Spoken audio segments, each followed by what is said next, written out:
is all American tax dollars. Plus, we had Brian Fraser sitting there. I had to hire a lawyer for $20,000. But what I want to say, was this under a national security order? Because I don't want to violate one of those. No, it's not under national security order. As a matter of fact, this is a totally illegal procedure because they brought in a former military officer in a civilian court, and they didn't even know I was a military officer at the time because I was a Deputy Assistant Secretary of State for Counterterrorism and Management.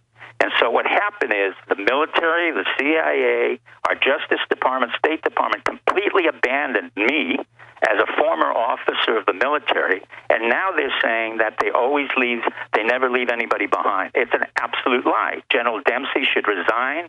Hagel should resign. The President of the United States should be impeached for violation of constitutional orders and the fact that he has committed crimes.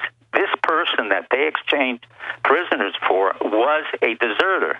I was a principal hostage negotiator and created that no negotiation hostage. By the way, you're on record as the head psychiatrist over the PSYOP and to be able to get the Camp David Accords as well. I was the Assistant Secretary of State and one of the first. I had just saved over 500 hostages in Hanafi Muslim. I was asked by Secretary of State Cyrus Vance at the behest of Jimmy Carter and at the behest of Warren Christopher to go over to Italy. It was Prime Minister Cossiga. He was the Interior Minister. Let me ask you a question. Are they going after you now because what you're saying on this show? Because I know they're purging a lot of people right now. This was before. No, I know this happened a long time ago, but they're going to use. Why are they coming after you now is what I'm saying. I have no idea because they believe that as a result of my actions of no negotiation with the terrorists, which is exactly what we've been doing our entire life, where I've saved countless thousands of Italians. I saved the country of Italy from being totally devalued and destabilized. They are now going. Yeah, for those that don't know, the communists were going to take Italy over at that point, and you are credited with stopping it. And the communists, the PCI under Berlinguer, refused to support the Red Brigade. So what you have is a situation where the president abandoned a soldier like me. The military, I had requested that our military help me. They abandoned me. The CIA abandoned me. You're talking about Justice abandoned me. You're talking about State Department, Kerry. And in contrast, they're telling you how great they are in a situation where you have a deserter and a man who didn't serve our country and who became an ally of the Al-Qaeda unit or the Haqqani. I know, and they're spinning it. They're spinning it, and his dad speaks perfect Farsi. Joe Biggs, Staff Sergeant Joe Biggs, says none of this smells right to him. Joe, no. Leanne McAdoo, do you have any questions for Dr. Pachinik? Well, Leanne? Go ahead. Oh, well, one of the things I wanted to ask, though, was, how many American lives do you think are going to be endangered now by us negotiating with terrorists now? My answer, let me just say this to Dr. Pachinik, my answer is every U.S. officer, every U.S. non-commissioned individual, and every covert operative from 15 different intelligence units, including the CIA, the NSA, the NGA, and almost every American who's out there serving our country. It's just unbelievable. I mean, like you said, the president should be impeached on this. I mean, this is just... What is Obama doing? It seems like he's going crazy. Well, I don't know if he's going crazy, but he's completely incompetent. From the Benghazi issue to the Osama bin Laden to Newtown to the Santa Barbara to the fact that he has no idea of what he's doing. He is incompetent. In any situation, in any government, I've served 5 different presidents and continue to work with our Defense Department. I have never seen such incompetency. It has nothing to do with the Democrat, Republican, or whether he's black or white.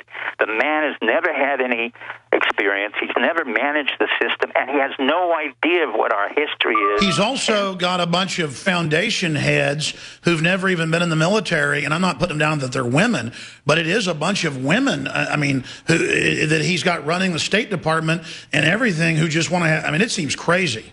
Well, there's no excuse for John Kerry, who's a senator and was a combat veteran in Vietnam, not to know our policy and to have accepted this. There's absolutely no excuse for Chuck Hagel, whom I supported as Secretary of Defense, to allow himself and allow General Dempsey to accept this notion that we had a soldier in need. He was not a soldier. The minute you walk off the base, you are a deserter. That is a criminal offense. There's no ifs, ands, and buts about it. His mental health is a problem. That's an issue with all my hostages, but we deal with it. But we never go in on an issue of a deserter or a person who went AWOL. So this is not a soldier we left behind. Okay, let me stop right there. We're going to skip this. The enemy. We're going to skip this network break. Let's just skip the network break. I want to bring Leanne McAdoo in, who's been holding patiently in the wings. She was hopping up and down Saturday about this. I wasn't really paying attention to it. I'm glad she raised it to my attention and that Biggs did as well. Leanne, what are your questions or comments for Dr. Pieczenik? Well, it kind of seems like they're turning against Obama, almost setting him up for impeachment at this point. Like they're done using him to create chaos, as he's done a very good job of creating chaos. But now they immediately, less than 24 hours, threw him under the bus. So it's almost like they're setting him up for something. But what I'm curious about is why these particular terrorists were released from Gitmo, because they're part of a different network. Now, obviously, we need to do a little bit more research. We'll have this for the nightly news. But there were other Taliban leaders that were part of the network that was holding Bergdahl that they could have negotiated for. So why these particular guys? And yeah, we need to look at those people closely. His father, working to negotiate for these guys. His dad doesn't act like a postman. That's all I'm saying. Dr. Pieczenik? Well, I think you asked a brilliant question. First of all, the people who really held, as I understood, Bergdahl were not part of the Al-Qaeda group. They were Haqqani. Haqqani is a spin-off of the CIA and the Pakistani ISI.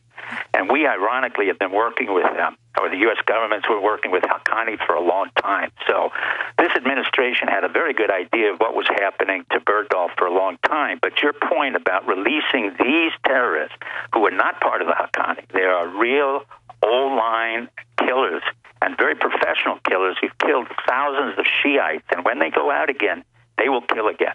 There's no issue that you release a terrorist and you get a promise from Qatar that they will be fine. Qatar is a place where, you can buy and sell anything. It's like Casablanca.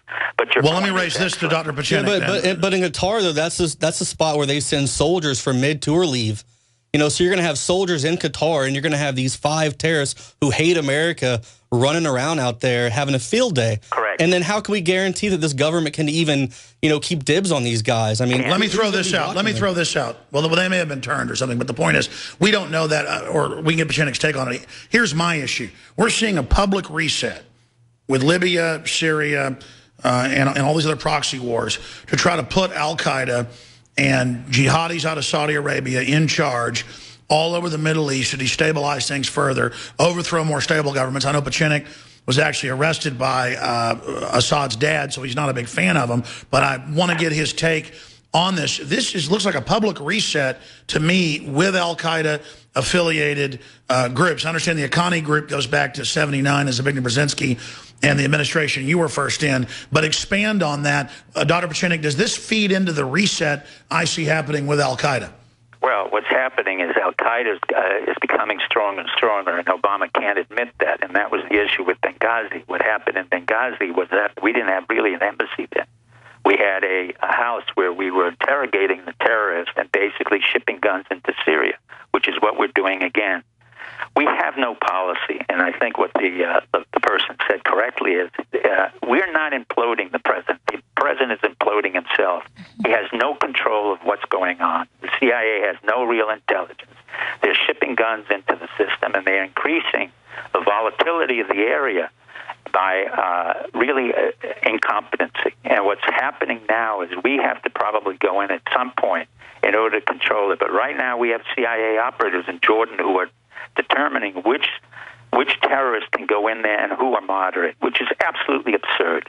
Once you're a terrorist, you're a terrorist. There is no such thing as a moderate or extreme terrorist. If you're willing to use violence, you're willing to use violence. What you're seeing now is the absence of intelligence, competency, and a historical sense of what's happened to our country, and a future sense of where we should be going. It's as simple as that. We have an incompetent president, an incompetent Secretary of State, and an incompetent Secretary of Defense. Well, I mean, they're clearly going with the order out of chaos model, but there's not even order they're taking out of the chaos. And that's what I guess the British intelligence head said a few months ago, was that they've never seen such disjointed lack of a message. And I think it's because the military-industrial complex interest and the big banks that own it, they just want more conflict. So So I guess in the final equation, they do know what they're doing, Dr. Pachenik. Not really. What's happening is, even though the military-industrial complex exists, what's really happening is we're getting a escalation of chaos, and we're getting what we're not looking at, quite frankly, my friend, is in China. And China is becoming more and more of a aggravation on our Asian front, and they're engaging themselves with Vietnam, the Philippines, and let me ask you that, Dr. Pachenik, because you raised it. I know you've been to North Korea, you name it, and worked with the South Korean government and worked with the Japanese government. Expanding on that, and you reported last year live for us there. You were a few years ago on, saying watch China, and I kind of halfway rolled my eyes because they're already taking us over economically. Why on earth would they want to mess with Japan? Now they're saying we'll take islands of Japan, we'll take islands of the Philippines. They're now threatening to basically invade Vietnam. I mean, what's going on in China that's got them this aggressive when historically they've not acted like this? China has always watched our leaders. When it worked with Nixon, it was very much afraid of him. When they had to deal with Bush Sr., they were very much afraid of him. When we have a strong leader, they pull back. When you have a weak leader, you have people like Putin who will annex Crimea, and you will have the Chinese leadership say, okay, now we will go into the Spratly Islands. The reason they're going into that area where we have a national interest or a world strategic interest is because it's oil. It's oil and gas, which Vietnam, the Philippines, Indonesia, Taiwan claim. It's been a claim for 20 years, but now that they see we have an incompetent president who should really resign or be impeached, they will move forward because they know nothing can happen. And CINCPAC cannot do very much about it at this point. All they can act is as negotiators. Yeah, for those that don't know, the Chinese have been with arms taking over oil rigs and stuff already. So, correct. I mean, this is really escalating fast. Correct. And at the same time, we're incredibly escalating into a chaotic state in the Middle East. In short, we have a president who doesn't belong there, who has no idea what he's doing. We have a national security advisor who has already failed in Libya, lied to the public in Benghazi, and is really not qualified to make any statements. We have a Secretary of State who's totally incompetent. Well, here's my final question then, Dr. Pachenik. To global warming and has no idea what he's doing.